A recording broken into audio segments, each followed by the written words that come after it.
আল্লাহ নবী বিশ্ব নবী সাল্লাল্লাহু আলাইহি ওয়াসাল্লামের সাহাবায়ে কেরাম ওই 100 জন কাফিরের সঙ্গে আপনার মোকাবিলা করতে আরম্ভ করলেন। যারা আপনার এই 10 জন সাহাবীর সঙ্গে মোকাবিলা করেছে তারা আপনার কালেমা পড়ে নাই, তারা ইসলাম গ্রহণ করে নাই, তারা সকলেই লাত উজ্জা হুবলের ইবাদত বান্দেগি করত, মূর্তি পূজাকে মাবুদ বলে মানত। এই 10 জন সাহাবী মূর্তি পূজার বিরুদ্ধে কাজ করত। এক আল্লাহকে মানতে হবে, কারণ সারা পৃথিবীর বুকে এক আল্লাহ ছাড়া কোনো উপাস্য নেই। আল্লাহ পাক রব্বুল আলামিন সুবহানাহু ওয়া তাআলা পবিত্র সূরা ইখলাসের মধ্যে আল্লাহ পাক রব্বুল আলামিন বলেন, কুল হুয়াল্লাহু আহাদ ওয়া হাবিব,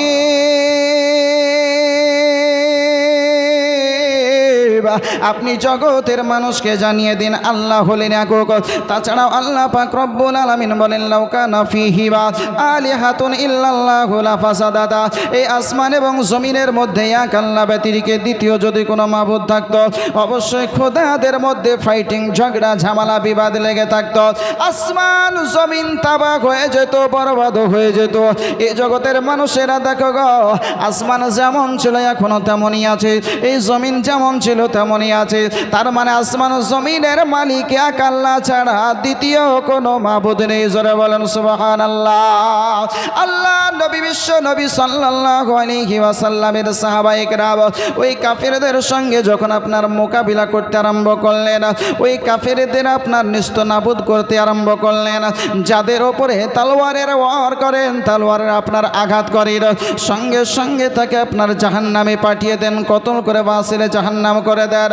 এই আল্লাহ নবী সাল্লাল্লাহু আলাইহি ওয়াসাল্লামের সাহাবায়ে কেরামের মধ্যে 10 জনের মধ্যে যুদ্ধ করতে করতে 7 জন সাহাবী রাসূল শহীদ হয়ে গেলেন।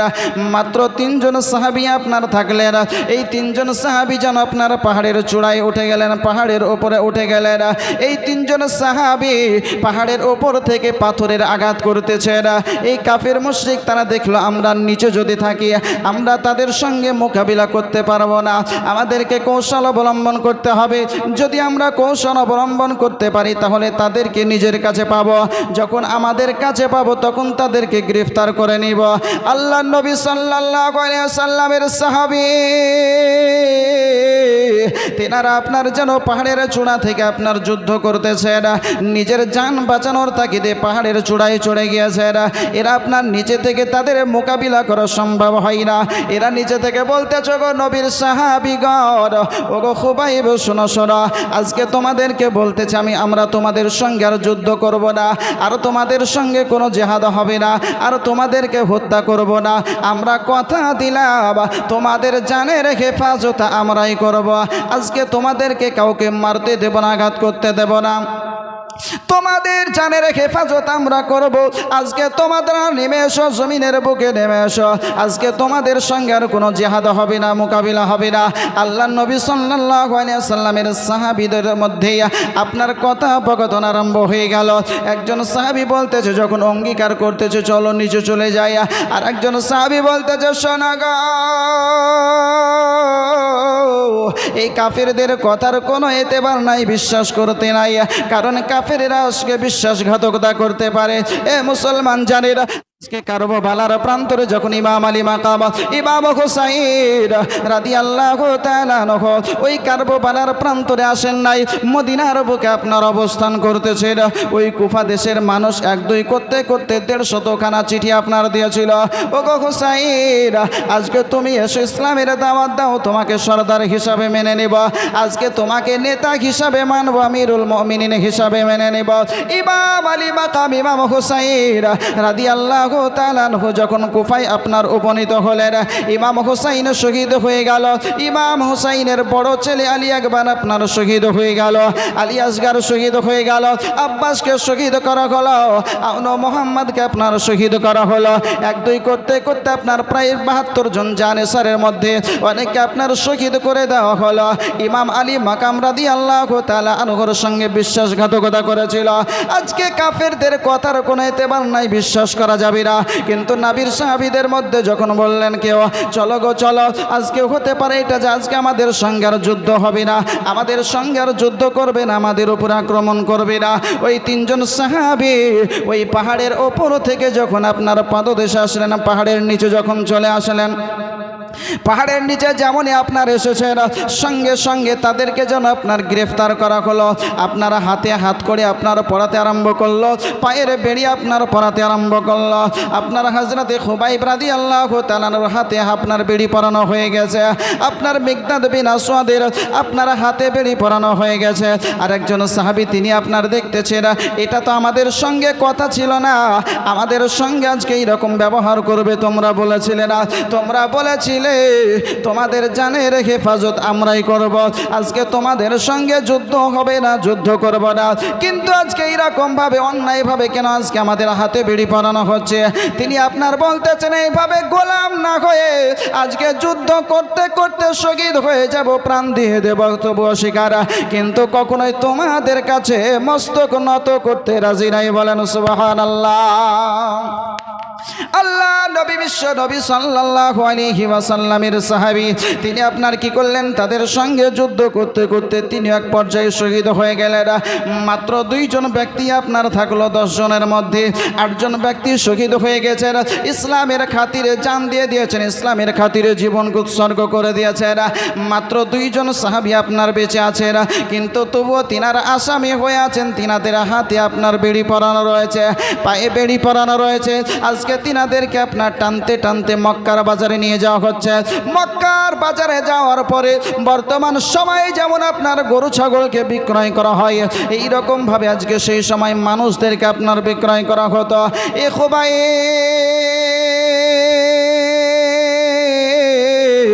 রাদিয়াল্লাহু তাআলা আনহুকে বাজারে আপনার তুলে দেওয়া হয়েছে। খুবাইব রাদিয়াল্লাহু তাআলা আনহুর সঙ্গে আরেকজন যে সাহাবী রয়েছেন তিনাকেও বাজারে তুলে দেওয়া হয়েছে, আপনার বিক্রয় করা হবে। হযরতে খুবাইব রাদিয়াল্লাহু তাআলা আনহুকে কে ক্রয় করছে দেখো না, হারিস বিন আমিরের ছেলেরা হযরতে খুবাইব রাদিয়াল্লাহু তাআলা আনহুকে আপনার ক্রয় করে নেওয়ার পরে আজকে বাড়ির দিকে রওনা হয়েছে। বলতেছো গো খুবাইব, বদরের প্রান্তরে আমার আব্বা জানকে শহীদ করে দিয়েছ, বদরের প্রান্তরে আমার আব্বাকে শহীদ করেছ, এবার তোমাকে কষ্ট দিয়ে দিয়ে আমার আব্বা জানের বদলা তোমার কাছ থেকে নিতে যায়। খুবাইব রাদিয়াল্লাহু তাআলা আনহু তিনি আপনার বলেছিলেন, শোনো রে শোনো শোনো শোনো, আজকে যদি নবী মুস্তাফা সাল্লাল্লাহু আলাইহি ওয়াসাল্লামের মহব্বতে যদি আমাকে জীবন দিতে হয়, নবী মুস্তাফা সাল্লাল্লাহু আলাইহি ওয়াসাল্লামের মহব্বতে যদি আমাকে প্রাণ দিতে হয়, আমার বিবিকে যদি বিবাহ করতে হয়, আমার লাখতে জিগার কলিজার টুকরা সন্তানদেরকে যদি ইয়াতিম করতে হয় তবুও স্বীকার, কিন্তু তবুও নবী মুস্তাফা সাল্লাল্লাহু আলাইহি ওয়াসাল্লামের ভালোবাসা থেকে, ওই দ্বীন ইসলাম থেকে কখনোই পিছু পা হব না। জোরে বলেন সুবহানাল্লাহ। আল্লাহ নবী সাল্লাল্লাহু আলাইহি ওয়াসাল্লামের সাহাবীদের মধ্যে কতটা নবীর প্রেম ছিল, কতটা নবীর ভালোবাসা ছিল। আল্লাহ নবী সাল্লাল্লাহু আলাইহি ওয়াসাল্লামের সাহাবীগণ তিনারা যখন আপনারা এইরকম ভাবে কথা বলতে আরম্ভ করলেন, হযরতে খুবাইব রাদিয়াল্লাহু তাআলা আনহুকে একটি আপনার আবদ্ধ ঘরের ভিতরে, একটি আপনার কায়েদখানার মতন ঘরের ভিতরে আপনার আবদ্ধ করে রেখে দিল। ওই সময় আপনার এই রকম জেলখানা ছিল না, এই রকম কোনো জেলখানার আপনার ব্যবস্থাও ছিল না, যাকে আসামি হিসাবে রাখা হতো নিজ গৃহের মধ্যে একটি আবদ্ধ ঘরের মধ্যে আপনার বন্ধ করে রেখে দেওয়া হতো। খুবাইব রাদিয়াল্লাহু তাআলা আনহুকে আসামি হিসাবে রাখার জন্য একটি ঘরের ভিতরে আপনার আবদ্ধ করে রেখে দেওয়া হয়েছে। খুবাইব রাদিয়াল্লাহু তাআলা আনহুকে বলা হয়েছে তাকে খেতে দেবে না, তাকে পানি পান করতে দেওয়া হবে না, এই রকম ভাবে অনাহারে কয়েকদিন ধরে তাকে রেখে দেওয়া হবে। জানে বেঁচে থাকার জন্য কয়েকদিন পর হালকা সামান্য পরিমাণ খেতে দিতে হবে। খুবাইব রাদিয়াল্লাহু তাআলা আনহু আজকে আবদ্ধ ঘরের ভিতরে বসে বসে আল্লাহ পাক রব্বুল আলামিনের ইবাদত বান্দেগি করে জানো। জোরে বলেন সুবহানাল্লাহ। খুবাইব রাদিয়াল্লাহু তাআলা আনহু আজকে আবদ্ধ ঘরের ভিতর আল্লাহ পাক রব্বুল আলামিনকে ডাকতেছেন, বলতেছেন মাবুদ গো, আজকে আমাদের সঙ্গে ধোঁকা দেওয়া হয়েছে। আল্লাহ পাক রব্বুল আলামিন, ওগো মাবুদ মাওলা, আজকে আমাদেরকে আবদ্ধ করে দেওয়া হয়েছে, ইসলামের সেইভাবে কাজ করতে পারি নাই, ইসলামের খিদমত করতে পারি না, ইসলামের প্রচার করতে পারি নাই, ইসলামের প্রচার করতে সাবদ্ধ হয়ে গেছি। আল্লাহ, যতটুকু তোমার দরবারে ইবাদত বান্দেগি করেছি, যতটুকু দিন ইসলামের খিদমত করতে পেরেছি, ওগো রব্বুল আলামিন, জিবরিল আমার ইবাদত আমার খিদমত তোমার দরবারে কবুল করে নাও, কবুল করে নাও। আল্লাহ পাক রব্বুল আলামিন সুবহানাহু ওয়া তাআলা হযরতে খুবাইব রাদিয়াল্লাহু তাআলা আনহুর কষ্ট দেখার পরে বলতেছেন, এ জিবরিল ওই দেখো আমার হাবিবের বন্ধু, ওই দেখো আমার হাবিবের দোস্ত আবদ্ধ ঘরের ভিতরে বন্ধ করা রয়েছে। আজকে তার জন্য খাবার দেওয়া হয় না, তাকে পানিও দেওয়া হয় না পান করার জন্য। ও জিবরিল আমার খুবাইবের জন্য একটু খাবারের ব্যবস্থা করে দাও।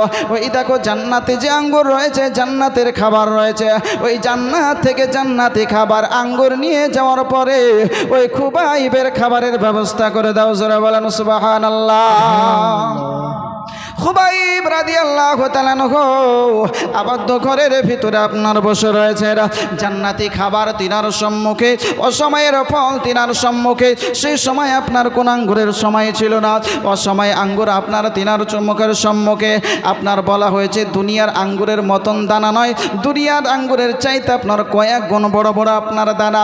এই আঙ্গুর ফল নিয়ে নিজে খাচ্ছেন, আপনার এইরকমভাবে খাচ্ছেন। আপনার পানাহারা আপনার যে ফল, এমন একটি ফল আল্লাহ পাক রব্বুল আলামিন দান করেছে, ওই ফলটা খাওয়ার পরে আপনার পিপাসাও নিবারণ করছে, ক্ষুধাও আপনার দূর করতেছে। আপনার যে আপনার তার দায়িত্বে দেখভাল করার জন্য যাকে আপনার দায়িত্বে রাখা হয়েছিল, দরজা যখন খোলা হয়েছে দেখতে পাচ্ছে খুবাইবের মুখের সম্মুখে যেন আপনার জান্নাতি আঙ্গুর ফল আপনার লটকে লটকে রাখা রয়েছে। যারা বলেন সুবহানাল্লাহ। খুবাইব রাদিয়াল্লাহু তাআলা আনহুকে আপনার বলতেছো, গো খুবাইব বলো বলো আজকে তুমি এইরকম ভাবে আঙ্গুর ফল কোথায় পেলে বলো? এখন তো আঙ্গুর ফলের সময় না, তোমাকে আঙ্গুর ফল কে দিয়ে গেল একবার বলো। আজকে তোমাকে তো আবদ্ধ করে রাখা হয়েছে, ঘরের ভিতরে দরজা লক করা রয়েছে, কিন্তু তবু আজকে তোমার কাছে খাবার কেমন করে আসলো বলো? হযরতে খুবাইব রাদিয়াল্লাহু তাআলা তিনি বলতেছেন, বলো শুনো শোনো, যে আল্লাহ পাক রব্বুল আলামিন সুবহানাহু ওয়া তাআলার প্রতি ঈমান এনেছে, যে আল্লাহকে বিশ্বাস করেছে, যে নবীর কালেমা পড়েছি, যেই নবীর ভালোবাসা অন্তরে নিয়ে এসেছে, ওই নবীর কালেমা পড়ার কারণে, ওই নবীর ভালোবাসা করার কারণে, ওই আল্লাহ পাক রব্বুল আলামিনকে বিশ্বাস করার কারণে আল্লাহ পাক রব্বুল আলামিন সুবহানাহু ওয়া তাআলা আমাকে জান্নাতি খাবারের ব্যবস্থা করে দিয়েছেন। যারা বলেন সুবহানাল্লাহ। মানুষ যদি তুমি নবীর হয়ে যাও, এ মানব যদি তুমি আল্লাহর হয়ে যাও, আজকে তোমাকে দুনিয়ার পিছে ছুটতে হবে না, দুনিয়া তোমার পিছে পিছে ছুটতে থাকবে। এই জন্য কিতাবের মধ্যে আপনার বলা হয়েছে, মানলাহুল মাওলা ফালাহুল গোলা। ও বান্দা তুমি আল্লাহর হয়ে যাও, আজকে তোমার স্রষ্টার তুমি গোলাম হয়ে যাও, তোমার আজকে স্রষ্টার হয়ে যাও। আজকে গোটা দুনিয়া তোমার পিছে পিছে ছুটবে, গোটা দুনিয়া তোমার গোলাম হয়ে যাবে। আজকে তোমাকে তোমার নবীর ওয়াফাদার হয়ে যেতে হবে। জোরে বলেন সুবহানাল্লাহ। নবীর যখন তুমি হয়ে যাবে, জাহান্নামের আগুন তোমাকে জ্বালাতে পারবে না। ইন্তেকাল করার পরেও তুমি চির অমর হয়ে যাবে। আজকে ইন্তেকাল করবে নবীর গোলাম হয়ে, জান্নাতের হুরগিলমান তোমাকে নেওয়ার পরে আনন্দ করবে, কিন্তু শর্ত হলো তোমাকে তোমার নবীর হয়ে যেতে হবে। যারা বলেন সুবহানাল্লাহ। ভয় করি না জাহান্নামে,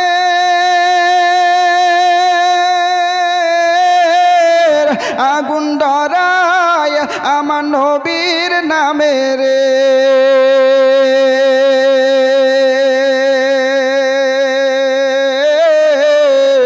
আগুন হবে ফুল আর খোদার নূরে তৈরি গয়া আমার মুহাম্মদ রাসূল। খোদার নূরে তৈরি গয়া আমার মুহাম্মদ রাসূল। জান্নাতের হুর পরি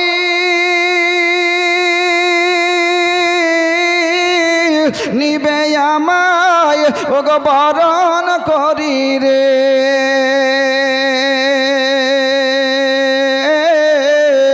গলায় পরাবে ফুল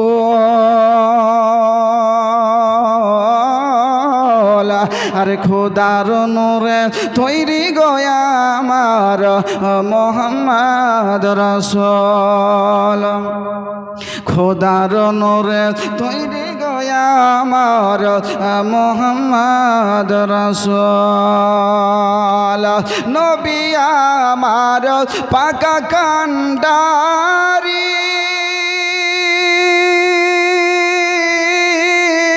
আরে শক্ত হালে ধরবেন তরি রে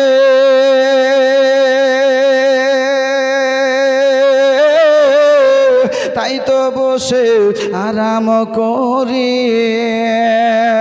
পাবো নদীর কোল আরে খোদার নূরে তৈরি গয়া আমার মোহাম্মদ রাসূল জোরে বলেন না সুবহানাল্লাহ খোদার নূরে তৈরি গয়া আমার মোহাম্মদ রাসূল আল্লাহুম্মা সাল্লি আলা সাইয়্যিদিনা মাওলানা মুহাম্মদ ওয়া আলা আলি সাইয়্যিদিনা মাওলানা মুহাম্মদ সাল্লাল্লাহু তাআলা আলাইহি ওয়াসাল্লাম হযরতে খুবাইব রাদিয়াল্লাহু তাআলা আনহুকে আপনার একটা ঘরের ভিতরে আবদ্ধ করে রেখে দেওয়া হয়েছে বলে খাবারও যাবে না পানিও যাবে না কিন্তু আল্লাহ পাক রব্বুল আলামিন বলছেন আমি যাকে খেতে দেব দুনিয়ার মানুষ তাকে রুখতে পারবে না পারবে জোরে বলেন পারবে শুনছেন তো না শুনছেন না শুনছেন তো নাকি আল্লাহ পাক রব্বুল আলামিন যার রিজকে বরকত দিবেন দুনিয়ার মানুষ তার রিজক কমাতে পারবে জোরে বলেন জোরে বলেন না বিরাদারান মিল্লাত ইসলামী আল্লাহ পাক রব্বুল আলামিন যাকে সম্মান দিবেন দুনিয়ার মানুষ তার সম্মান কমাতে পারবে না গোটা পৃথিবী যদি লেগে যায় কিন্তু তবুও তার সম্মানের হানি করতে পারবে না গোটা পৃথিবীর যদি মানুষ লেগে যায় তবুও তার রুজি কমাতে পারবে না যতই হিংসা করুক আর যতই বিদ্বেষ করুক যত যা ইচ্ছা আছে করুক আল্লাহ পাক রব্বুল আলামিন যদি কারো মান সম্মানকে বাড়িয়ে দেয় অসম্ভব তার মান সম্মানকে কেউ কমাতে পারবে না কোরআন বলছে ইন্নাল্লাহা ইয়ারযুকু মান ইয়াশাউ বিগাইরি হিসাব নিশ্চয় আল্লাহ মানুষকে বিনা হিসাবে আপনার কি করেন খাদ্য দান করেন জোরে বলেন সুবহানাল্লাহ কত খাবার আপনি আমি খাই এটার প্রতি ভরসা আছে তো নাকি এটা কোরআনের আয়াত আল্লাহ পাক রব্বুল আলামিন বলেন ইন্নাল্লাহা ইয়ারযুকু মান ইয়াশাউ বিগাইরি হিসাব আল্লাহ পাক রব্বুল আলামিন যাকে যতটা চান যেভাবে চান সেভাবে রিজক দান করতে পারেন যদি আপনি আমি বাড়িতে বসে থাকি চোরের ভয়ে যদি সামানপত্র লুকিয়ে গুছিয়ে বসে থাকি যে যদি চুরি না করে তাহলে আমার সামানপত্র ঠিক থাকবে নাকি বলেন চোর যদি চুরি না করে তাহলে আমার যতটা আছে 1 লাখ টাকা মনে করেন আছে তো 1 লাখ টাকা আমার থেকেই যাবে ক্ষয় হবে না কিন্তু আল্লাহ পাক রব্বুল আলামিন খোদা না করে এরকম যদি অন্য কিছু দিয়ে দেয় তো শেষ হয়ে যাবে কিন্তু আল্লাহ পাক রব্বুল আলামিন যদি তাকদির এটাই লিখে থাকেন যে চুরি হবে চুরি হওয়ার পর কি এত বরকত 7 গুণ বাড়িয়ে যাবে আল্লাহ পাক রব্বুল আলামিন যদি চান তো হবে না হবে না অবশ্যই হবে কোরআন বলছে ইন্নাল্লাহা ইয়ারযুকু মান ইয়াশাউ বিগাইরি হিসাব যখন খুবাইব রাদিয়াল্লাহু তাআলা আনহুকে জান্নাতি খাবার দিতে পারছেন তাহলে আল্লাহ পাক রব্বুল আলামিন আপনাকে আমাকে এই গায়বী মাদাদ দিয়ে আপনারা আমার অর্থ বাড়াতে পারবেন না অবশ্যই বিরাদারানে মিল্লাত ইসলামিয়া আল্লাহ পাক রব্বুল আলামিন সুবহানাহু তাআলা আজকে জান্নাতি খাবার দিচ্ছেন হযরতে খুবাইব রাদিয়াল্লাহু তাআলা আনহুকে তিনি আপনার দেখলেন আশ্চর্য বিষয় এখন তো সময়টা আঙ্গুরের সময় না কিন্তু আঙ্গুরগুলো দেখছি তার মুখের সামনে আর এই আঙ্গুরগুলো আপনার দুনিয়ার আঙ্গুরের মতো না আশ্চর্য আঙ্গুর দেখার পরে আশ্চর্য হলেন একদিন গেল দুদিন গেল হযরতে খুবাইব রাদিয়াল্লাহু তাআলা আনহু তিনি বলেছিলেন বলে শোনো যখন তুমি আমার নিগরানিতে আছো দেখভালে যখন আমার আছো গার্ড হিসাবে যখন তুমি আমার আছো এক কাজ করো যখন আমাকে খেতে দিবে তো তখন গরম পানি কখনোই দিবে না নরমাল পানি যেটা সেটাই দেবে 1 নাম্বার 2 নাম্বার হচ্ছে কোনো কাফিরের হালাল করা মানে কোনো কাফিরের জবাই করা কোনো পশুর মাংস আমাকে খাওয়াবে না 3 নাম্বার কথা হলো যখন আমার ইন্তেকালের সময় হবে যখন আমাকে ফাঁসির মঞ্চে চড়ানো হবে যখন আমাকে কতল করার সময় হবে তো তার আগে আমাকে খবর করবে আমাকে বলবে জানাবে যে গার্ড হিসাবে ছিল সে বলে আচ্ছা ঠিক আছে সেটাই হবে হযরতে খুবাইব রাদিয়াল্লাহু তাআলা আনহু এভাবে একদিন দুই দিন করতে করতে যেই মাসগুলো নিয়ে যুদ্ধ করা হারাম ছিল ওই মাসগুলো যখন অতিবাহিত হয়ে গেল, তারপরে হযরতে খুবাইব রাদিয়াল্লাহু তাআলা আনহুকে একদিন বলতেছে, আজকে তোমার হচ্ছে শেষ সময়, আজকেই তোমাকে দুনিয়া ছেড়ে চলে যেতে হবে, আজকেই তোমার জীবনের শেষ, আজকেই তোমাকে দুনিয়া থেকে বিদায় নিতে হবে। হযরতে খুবাইব রাদিয়াল্লাহু তাআলা আনহু তিনি আপনার বলেছিলেন, শোনো, যখন আমি দুনিয়া ছেড়ে চলে যাব তাহলে এক কাজ করো, আমাকে একটি খুর দাও, খুর, বিলেট। শরীরের মধ্যে বেশ কিছু অঙ্গ আছে যে অঙ্গগুলো পরিষ্কার করা প্রয়োজন। অনেকে আমরা এ সম্পর্কে অবগত নয়। জেনে রাখা দরকার আমাদেরকে যে আমরা যারা নামাজ পড়ছি, নামাজ পড়ার জন্য প্রথম শর্ত হচ্ছে আপনার তহরাত, পবিত্রতা অর্জন করা। যদি আমি পবিত্রই না হই আমার কোনো ইবাদত কাজেই লাগবে না। তাহলে প্রথম কাজ হচ্ছে আপনাকে পবিত্র হওয়া শিখতে হবে। আপনার শরীরের মধ্যে, আমার শরীরের মধ্যে বেশ কিছু অঙ্গে এই রকম কিছু আপনার জায়গা আছে যে সমস্ত জায়গাগুলো পরিষ্কার না করলে মানুষ পবিত্রই হতে পারে না। তাহলে ওই সমস্ত জায়গাগুলো আমাদের কোনো নজরে থাকে না, তাই না? কিছু কিছু মানুষের তো এইরকম হয় যার পাশে দাঁড়ানো যায় না, এত দুর্গন্ধ ছড়ায়।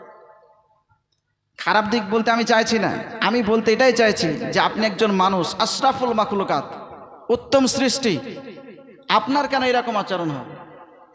রাসূল কায়নাত সাল্লাল্লাহু আলাইহি ওয়াসাল্লাম কি এটা শিক্ষা দেননি? ইসলাম কি এটা বলেনি যে আপনাকে কিভাবে চলতে হবে দুনিয়ার বুকে?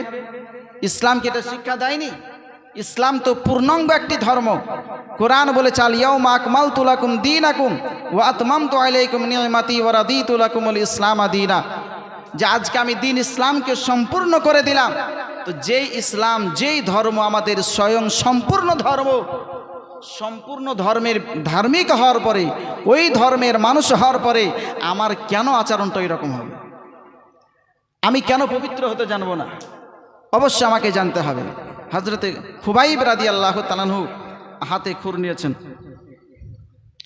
এমন সময় ওই বাড়িতে একটি বাচ্চা ছেলে আপনার ছিল, সে আপনার টুকটুক করে এগোতে এগোতে গিয়ে হযরতে খুবাইব রাদিয়াল্লাহু তাআলা আনহুর কোলের উপরে যাওয়ার পরে বসে গেছে। জোরে বলেন সুবহানাল্লাহ। হযরতে খুবাইব রাদিয়াল্লাহু তাআলা আনহু তিনি হচ্ছেন আপনার একজন আসামি, একজন কায়েদি, আর তিনার কোলে ওই বাড়িরই একটি বাচ্চা ছেলে বসে আছে, হাতে আছে খুর।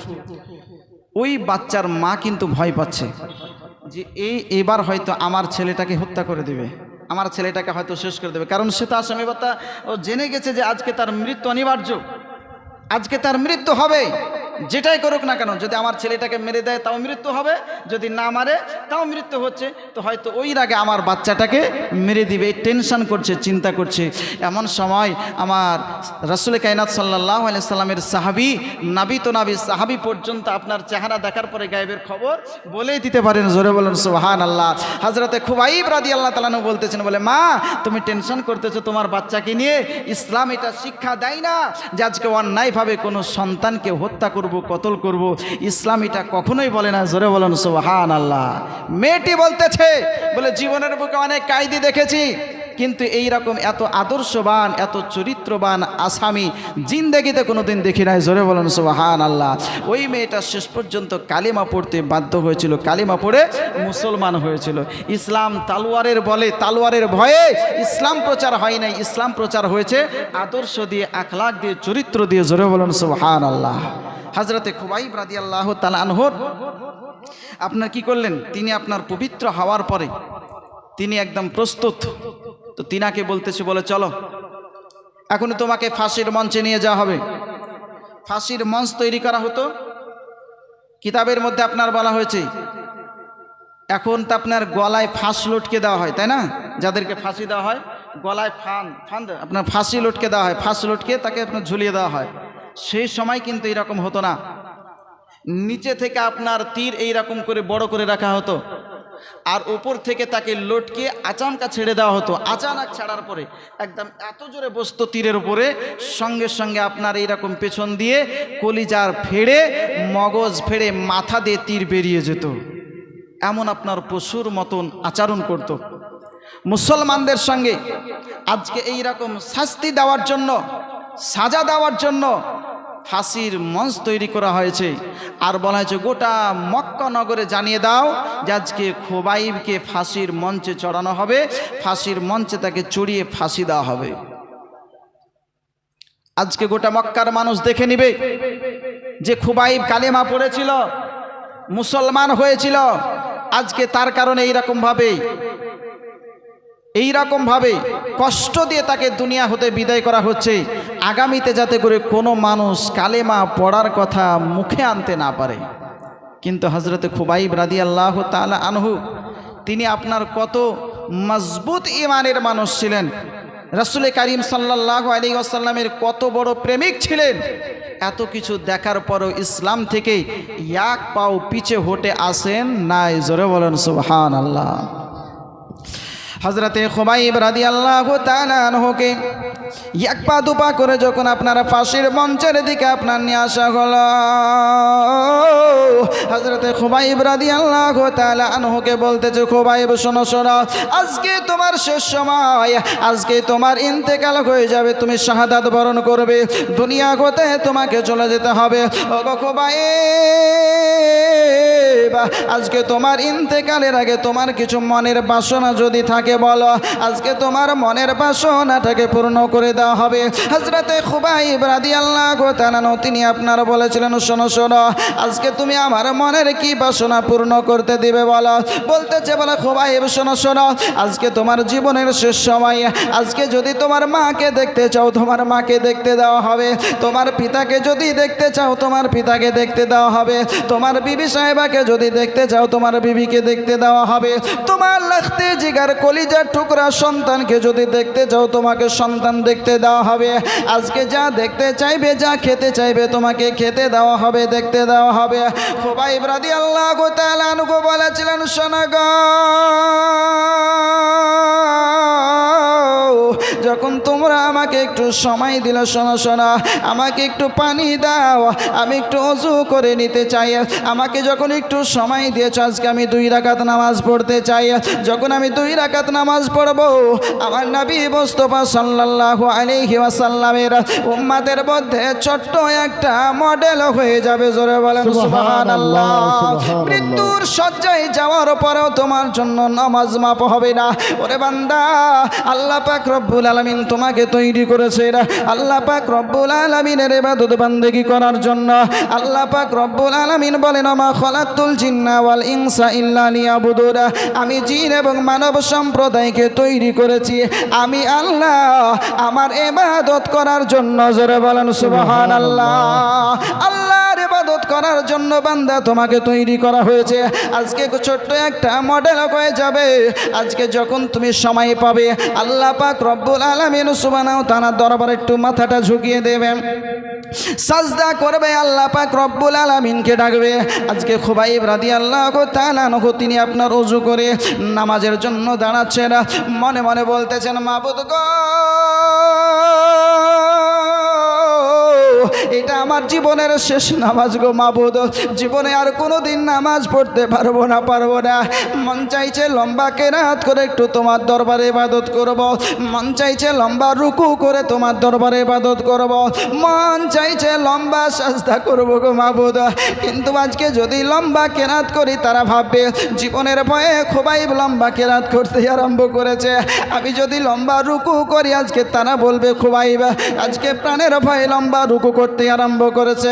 লম্বা সাজদা যদি করি আজকে তারা বলবে খুবাইব আজকে প্রাণের ভয়ে লম্বা সাজদা করতে আরম্ভ করেছে। খুবাইব মনে ইচ্ছা থাকা সত্ত্বেও তড়িঘড়ি যেন নামাজটা আদায় করলেন। নামাজ কমপ্লিট হয়ে গেছে, কাফেরেরা আপনার বলতেছে, খুবাইব এত তাড়াতাড়ি তুমি নামাজ কমপ্লিট করে দিলে কেন, একবার বলো। এত তাড়াতাড়ি তুমি আজকে রুকু করলে, সাজদা করলে, অন্য সময়তেই তো তুমি এত তাড়াতাড়ি নামাজ পড়ো নাই। খুবাইব বলতেছেন, গো শোনো রে শোন, আজকে এই জন্য আমি লম্বা কেরাত করি নাই যাতে করে তোরা বলতে না পারিস আজকে মুসলমান জানের ভয়ে প্রাণের ভয়ে লম্বা কেরাত করে, লম্বা রুকু করে, লম্বা সাজদা করে নামাজ আদায় করতে আরম্ভ করেছে। মুসলমান গণনাবীর প্রেমিক গণ, কখনোই আজকে সার কাটানোর জন্য, মাথা কাটানোর জন্য, আজকে দেহ থেকে আজকে মাথাটাকে বিচ্ছেদ করতে, আজকে শহীদ হতে কখনোই ভয় পাই না। জোরে বলেন সুবহানাল্লাহ। मोहम्मद की मोहब्बत दीन हक की शर्त अव्वल है, इसी में हो अगर खामी तो सब कुछ नामुकम्मल है। गुलाम मुस्तफ़ा जान देने से नहीं डरते, ये सर रह जाए या कट जाए कुछ परवाह नहीं करते। नबी मुस्तफ़ार गोलाम जरा হবে, নবী মুস্তাফার প্রেমিক যারা হবে, তারা এই মাথা কাটাতে, গর্দান দিতে কখনোই ভয় পাবে না। জোরে বলেন সুবহানাল্লাহ। খুবাইব রাদিয়াল্লাহু তাআলা কে বলতেছে, খুবাইব এখনো তোমার সময় রয়েছে রে খুবাইব, তোমাকে শেষবারের মতন বলতে চাই, একবার আমাদের মাবুদগুলোকে মাবুদ বলে মানো, ওই লাতুজ্জাহবলকে মাবুদ বলে মেনে নাও। তোমার উপর অত্যাচার হবে না, তোমাকে ফাঁসির মঞ্চে চড়ানো হবে না, আর তোমাকে এইরকমভাবে শহীদ করা হবে না। একবার তোমার নাবির বিরুদ্ধে কথা বলো, একবার তোমার নাবির আজকে কুপ্রশংসা, আজকে কি করো, সমালোচনা করে দাও, ওই নাবির ব্যাপারে একটু তুমি মুখ খুলে দাও। আজকে তোমাকে ফাঁসির মঞ্চে ফাঁসি দেওয়া হবে না, আজাদ করে দেওয়া হবে। খুবাইব রাদিয়াল্লাহু তাআলা তিনি আপনার বলেছিলেন, শোনো রে শোনা, আজকে নবী মুস্তাফা সাল্লাল্লাহু আলাইহি ওয়াসাল্লামের মহব্বতে জীবন দিতে রাজি, কিন্তু নবী মুস্তাফার আজকে প্রসঙ্গে কোনো খারাপ বাক্য শুনতে রাজি নাই। জোরে বলেন সুবহানাল্লাহ। বলা তো দূরের কথা, ওই নবী মুস্তাফার সম্পর্কে খারাপ কথা বলবে, সেটাও আমি খুবাইব বরদাস্ত করতে, সহ্য করতে রাজি নয়। যেমনই আপনার বলা সঙ্গে সঙ্গে হযরতে খুবাইব রাদিয়াল্লাহু তাআলা আনহুকে আজকে ফাঁসির মঞ্চে আপনার ছিল, ফাঁসিতে আপনার চড়িয়ে দেওয়া হয়েছে, লটকে দেওয়া হয়েছে। হযরতে খুবাইব রাদিয়াল্লাহু তাআলা আনহু তিনি আপনার মনে মনে বলতেছেন, আল্লাহ আজকে দিন ইসলামকে প্রচার করার জন্য এই জায়গাতে এসেছিলাম, আজকে দিন ইসলামের প্রচার করব, দিন ইসলামের আজকে কি করব, প্রচার করব, দিন ইসলামের কথা মানুষদেরকে বলবো, কিন্তু আজকে আসার পরে শাহাদাত বরণ করতে হচ্ছে, জীবন দিতে হচ্ছে। আল্লাহ এর জন্য আমার কোনো আফসোস নেই, তবে মাবুদ আজকে আমার এতটুকু আফসোস, আজকে আমি শহীদ হচ্ছি। এই অবস্থায় যদি তোমার রাহমাতুল্লিল আলামিন নবী, নূর নবী, নবী মুহাম্মদুর রাসূলুল্লাহ সাল্লাল্লাহু তাআলা আলাইহি ওয়াসাল্লাম যদি আমার চোখের সম্মুখে যদি থাকতেন, আমি নবী মুস্তাফাকে দেখতাম, নবী মুস্তাফাকে দেখতে দেখতে যদি শহীদ হয়ে যেতাম, তাহলে কতই না ভালো হতো। জোরে বলুন সুবহানাল্লাহ। নবীর প্রেমিক কাকে বলে, নবীর আশিক কাকে বলে, নবীর দেওয়ানা কাকে বলে, বলতে আল্লাহ জীবনে তো শেষবারের মতন আজকে দুনিয়া ছেড়ে চলে যাচ্ছে, আল্লাহ শেষবারের মতন তোমার হাবিবকে একটু সালাম দিতে চাই। আমার এই সালামের নজরানা তোমার দয়ার নবী, মায়ের নবী সাল্লাল্লাহু আলাইহি ওয়াসাল্লামের পবিত্র রওজা মুবারকে, পবিত্র আজকে তিনার কাছে পৌঁছে দিবে। জোরে বলেন সুবহানাল্লাহ। এই বলে হযরত খুবাইব রাদিয়াল্লাহু তাআলা আনহু নবী মুস্তাফাকে সালাম দিচ্ছেন, আসসালাতু ওয়াসসালামু আলাইকা ইয়া রাসূলুল্লাহ, আসসালাতু ওয়াসসালামু আলাইকা ইয়া হাবিবাল্লাহ। হযরত খুবাইব রাদিয়াল্লাহু তাআলা আনহু ওই তানঈম নামক স্থান থেকে নবী মুস্তাফাকে সালাম দিচ্ছেন। নবী আমার সাহাবীদেরকে নিয়ে বসেছিলেন, হঠাৎ করে বলছেন ওয়া আলাইকাস সালাম। জোরে বলেন সুবহানাল্লাহ, সুবহানাল্লাহ, ওয়া আলাইকাস সালাম। সাহাবা ইকরাম বলছেন, ইয়া রাসূলুল্লাহ আপনাকে তো কেউ সালাম দেয়নি, আপনি এরকমভাবে ওয়া আলাইকাস সালাম বলছেন।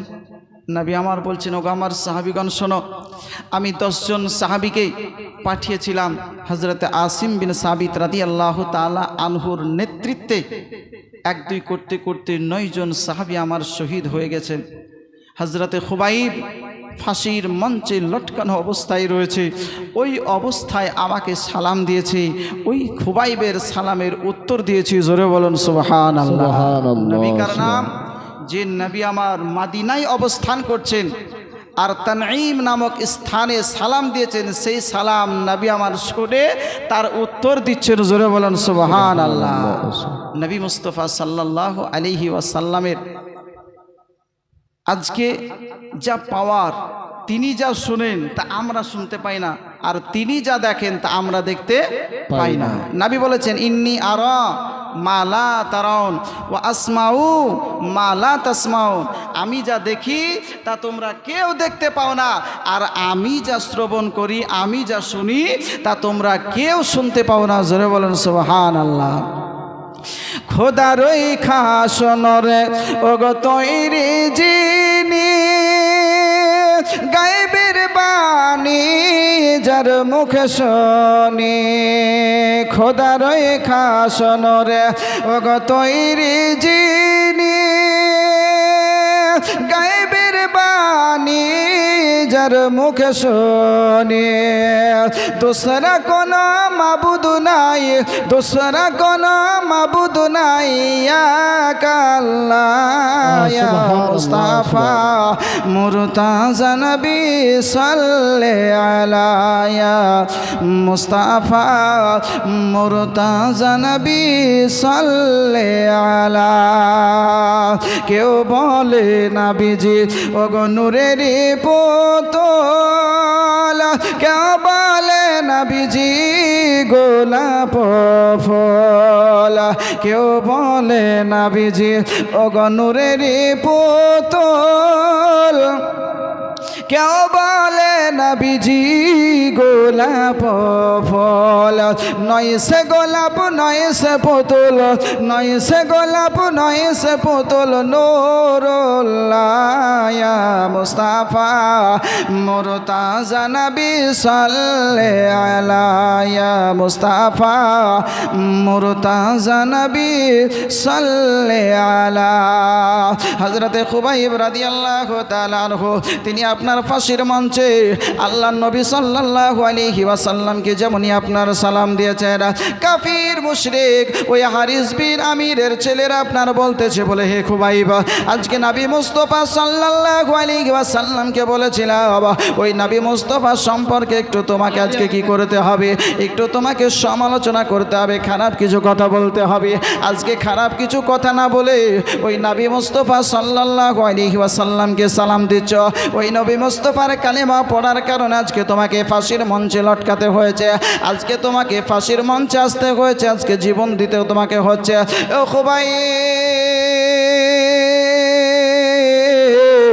একবার তোমার নবী সম্পর্কে একটু সমালোচনা করে দেওয়া একবার ওই আল্লাহকে অস্বীকার করে দেওয়া একবার আমাদের লাতুজ্জা হুবলকে মাবুদ বলে মেনে নেওয়া আজকে তোমাকে ফাঁসির মঞ্চে থাকতে হবে না এখনই তোমাকে স্বাধীন করে দেওয়া হবে খুবাইব রাদিয়াল্লাহু তাআলা তিনি আপনার বলেছিলেন শোনো রে সোরা আজকে এইরকম ভাবে একবার নয় আল্লাহ পাক রব্বুল আলামিন সুবহানাহু ওয়া তাআলা যদি আমাকে 100 বার যদি প্রাণ দেয় 100 বার আল্লাহর রাস্তায় প্রাণ দিতে রাজি আছি কিন্তু নবী মুস্তাফার ব্যাপারে কখনোই সমালোচনা করতে রাজি নয় বলেন সুবহানাল্লাহ আল্লাহ নবী বিশ্ব নবী সাল্লাল্লাহু আলাইহি ওয়াসাল্লাম সম্পর্কে খারাপ মন্তব্য করতে রাজি নয় আল্লাহকে অস্বীকার করতে রাজি নয় ওই লাতুজ্জা হুবলকে মানতে রাজি নয় যেমনই আপনার বলা সঙ্গে সঙ্গে যেন আপনার জান্নাত কি করলো ওই আপনার হযরতে খুবাইব রাদিয়াল্লাহু তাআলা আনহুর ডান বাজুতে আপনার আঘাত করে দিল এত জোরে আঘাত করলো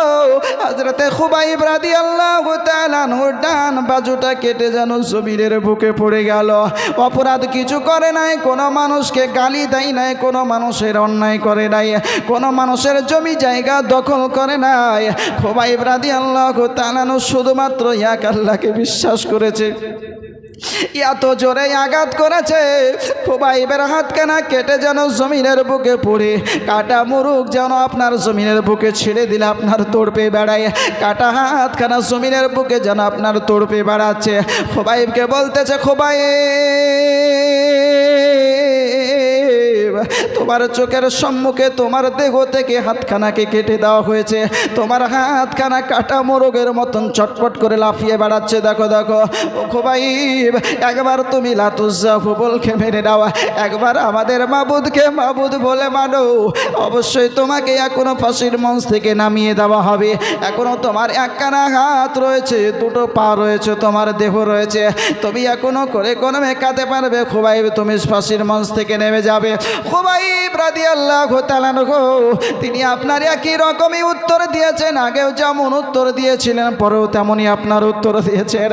এই জানলার দ্বিতীয়বার এত জোরে আঘাত করলো, এই বাম হাতখানা কেটে যেন আবার জমিনের বুকে আপনার পড়ে গেল। খুবাইবের বডি জমিনে, আপনার খুবাইবের বডি যেন ফাঁসির মঞ্চে, দুটো হাত কেটে জমিনের বুকে আপনার পড়ে গিয়েছে। এই রকম ভাবে কাটা হাতগুলো যেন আপনার তড়পে বেড়ায়।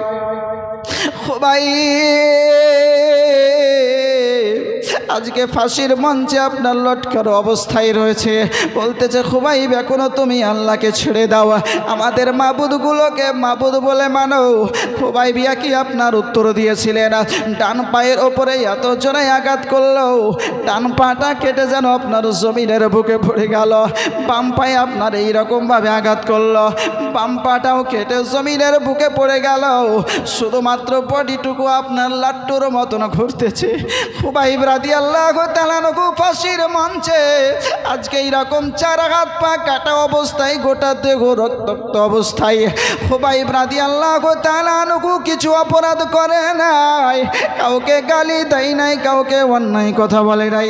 একটাই মাত্র যদি অন্যায় হয়ে থাকে সেটাই এক আল্লাহকে বিশ্বাস করেছে। অন্যায় যদি হয় নবীর ভালোবাসা অন্তরে রেখেছে, নবীকে ভালোবেসেছে। নবীকে ভালোবাসার কারণে আজকে এইরকমভাবে ফাঁসির মঞ্চে তাকে আপনার অন্যায়ভাবে হত্যা করা হচ্ছে। খুবাইব রাদিয়াল্লাহু তাআলা আনহু আজকে লাট্টুর মতন গোটা বডিটা যেন আপনার ঘুরতেছে, মনে মনে বলতেছেন আল্লাহ আমার চেহারা কানা আল্লাহ তুমি মদিনার দিকে করে দাও। আমার চেহারা কানা যদি মদিনার দিকে হয়ে যায়, আমি শেষবারের মতন আমি নবী মুস্তাফাকে সালাম দিয়ে আমি মদিনার দিকে মুখ করে দুনিয়া হতে বিদায় নিতে যাই। জোরে বলেন সুবহানাল্লাহ। খুবাইব রাদিয়াল্লাহু তাআলা আনহু যেমনই আপনার মদিনার দিকে মুখ ঘোরানোর জন্য আল্লাহর কাছে দোয়া করতেছে, এই কাফের মুশরিকেরা বলতেছে খুবাইবা আজকে আবার মদিনার দিকে মুখ করতে যাও।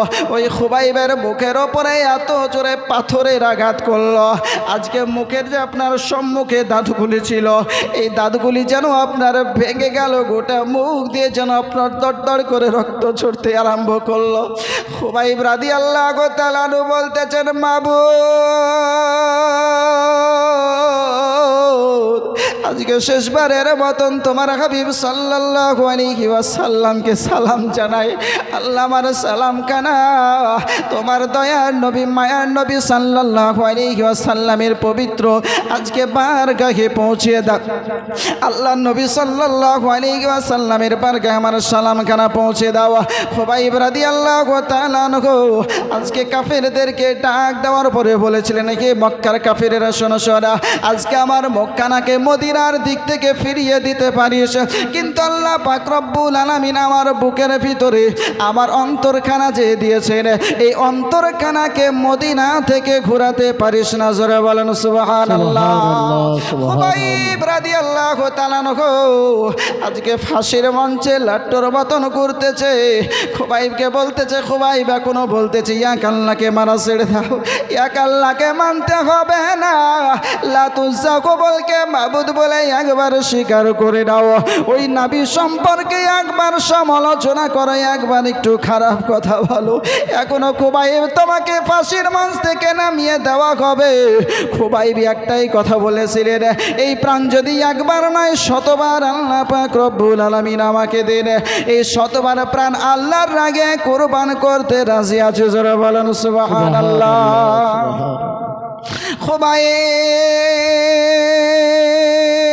খুবাইব রাদিয়াল্লাহু তাআলা আনহু আজকে গোটা ক্ষত বিক্ষত দেহ নিয়ে ওই অবস্থায় আপনার ফাঁসির মঞ্চে যখন আপনার কোনো কথা শুনলো না, শেষ পর্যন্ত তিনাকে আপনার শহীদ করে দেওয়া হলো। ইন্না লিল্লাহি ওয়া ইন্না ইলাইহি রাজিউন। হযরতে খুবাইব রাদিয়াল্লাহু তাআলা আনহু যখন আপনার শহীদ হয়ে গেলেন, ওই আপনার কাফিরদের সর্দারেরা বলতেছে খুবাইবের লাশটাকে ফাঁসির মঞ্চ থেকে নামানো যাবে না, এই খুবাইবের লাশ ফাঁসির মঞ্চে থাকবে, একদিন নয়, 2 দিন নয়। এই খুবাইবের লাশ দীর্ঘদিন ধরে আমরা ফাঁসির মঞ্চে রেখে দেব। ওই কাফিরগণ তারা জানতো আজকে মুসলমান যখন কালেমা পড়েছে, মুসলমান হয়েছে, ওই নবীকে বিশ্বাস করেছে, যখন সাহাবী হয়ে গেছে, সাহাবীর লাশ আজকে পচবে না, সরবে না, এই সাহাবী শেষ হবে না, এই সাহাবী অজ্ঞাত অবস্থায় থাকবে। আজকে গোটা মক্কা নগরের জন্য স্মৃতি হিসাবে থেকে যাবে। কোনো মানুষ খুবাইবকে দেখার পরে কালেমা পড়ার কথা মুখে আনবে না। ও খুবাইবকে দেখার পরে কেউ আজকে ইসলামটাকে গ্রহণ করার জন্য আগে বাড়বে না। কারো মনে যদি ইসলামের ভালোবাসা হালকা পরিমাণ যদি জাগত, আজকে খুবাইবকে দেখার পরে যেমন আছে তেমনই থেকে যাবে, আর আগে বাড়বে না। এই শিক্ষা দেওয়ার জন্য খুবাইব রাদিয়াল্লাহু তাআলা আনহুকে ফাঁসির মঞ্চে আপনার রেখে দিচ্ছেন। একদিন 2 দিন করতে করতে আপনার প্রায় 40 দিন অতিবাহিত হয়ে যাচ্ছে। খুবাইব রাদিয়াল্লাহু তাআলা আনহু ফাঁসির মঞ্চে লটকানো অবস্থায় রয়েছেন, শহীদ হয়ে গেছেন। 40 দিন পার হয়ে যাচ্ছে। আল্লাহর নবী সাল্লাল্লাহু আলাইহি ওয়াসাল্লাম একদিন সাহাবীদেরকে নিয়ে বসে আছেন। এই 40 দিনের মাথায় সাহাবীদেরকে নিয়ে বসে আপনার বলতেছেন, আমার সাহাবীগণ শোনো গো, আজকে তোমাদেরকে একটা কথা বলতে চাই, শোনো শোনো। আমার খুবাইবকে তোমরা কি ফাঁসির মঞ্চ থেকে নামিয়ে নিয়ে আসতে পারবে? বলো, যে ফাঁসির মঞ্চ থেকে নিয়ে আসতে পারবে তার জন্য আমি নবী মুস্তাফা জান্নাতের গ্যারান্টি দিয়ে দিলাম। জোরে বলেন সুবহানাল্লাহ, নারে তাকবীর।